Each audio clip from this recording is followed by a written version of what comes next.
Don't look now. Oil back above 80, hitting its highest level since April 30th. Best performing sector is energy, by the way, over the last week. Let's kick around a number of stocks here. Sarat, because you got a bunch. Chevron, EOG, Exxon. You've been adding to SLB. Is this trade waking up again? I think so. I mean, the stock was in the low 50s for a while. It's like 44 now, and I think you're going to see more demand coming from them. They've just had a couple of investor conferences where they were talking about this demand is very strong. They have a great technology platform. The stock is cheap, and they're one of the only players in this field that can really do what the big players want. Jenny, Shell, Exxon, Williams?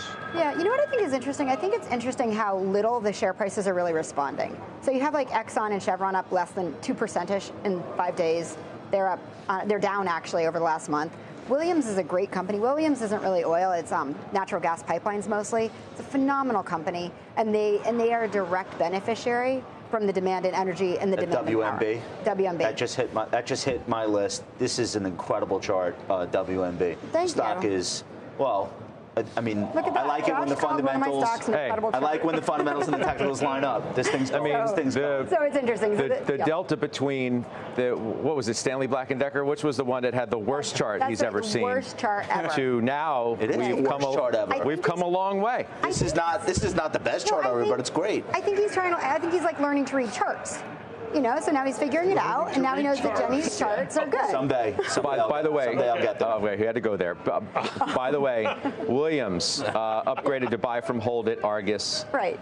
So to you guys' point. It's a great company, and that gives it a 10% upside if they're right. You've got a 4.5% yield, but I actually don't even think that's the best in the midstream space. I think it's great, but there's a lot of opportunity in midstream, and I like being in midstream because you get away from the commodity exposure. I mean, the dividends are pretty good at Exxon, Chevron, Williams. They're okay. I mean, they're like 3.5 to 4.5. And they're growing faster than inflation, so it's a good hedge in your portfolio. You want to see another dope chart in this group? TRGP. This is a company called Targa.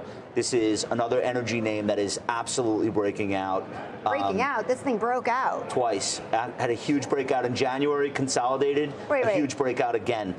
Pull up. Why do we keep doing intraday charts? 3 years. I know. Give me like just. Thank you. See, you got a breakout, consolidation, go 3 years if you can. Breaking out again.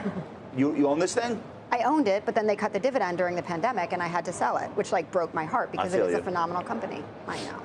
You sound. It's hard to be a dividend investor sometimes. Now you don't like this stock anymore. No, I love it. It's hard for you to look at it. Yeah, it hurts my eyes. Jimmy, Exxon, Transocean, Cheniere. Yeah, you say this is the place to be. I mean, these things, energy as a sector has such a small weighting in the overall market. And Jenny makes the point, well, the stocks aren't really responding to what crude has done. What if people just don't want to buy these stocks? They're just... Well, they haven't been the place to be. Fabulous question, because one of the stocks, and this is the one I wanted to talk about, Cheniere, a couple of days ago announced that it's increasing its buyback, increasing its dividend, and that's what you do with these cheap stocks if nobody loves them, but they're generating these cash flows. You just let the companies buy back the shares and return capital to you. But I do want to also point out Cheniere because underlying, it's not just crude oil, natural gas. Natural gas is up 75% in 2 months. Now, granted, it was beaten to smithereens earlier this year, but you've got to respect the fact that natural gas is up that much. Natural gas matters across the whole energy sector of stocks. Sarat, well, you got a thought on that broader idea of we start the show and we spend a lot of time talking about NVIDIA for obvious and I think correct reasons, and we talk about other things happening in tech and valuations and everything else. So as the conversation has centered around that, as we say, okay, model portfolio tech weightings continue to climb, is there just lack of interest in energy stocks for a variety of reasons, for a variety of different cohort reasons too? No, absolutely. And then remember a few years ago was all the ESG thing and managers didn't want it. And now when you look at it on a fundamental basis, these companies have great balance sheets. There's huge consolidation. You look at the acquisitions that Chevron and Exxon have made.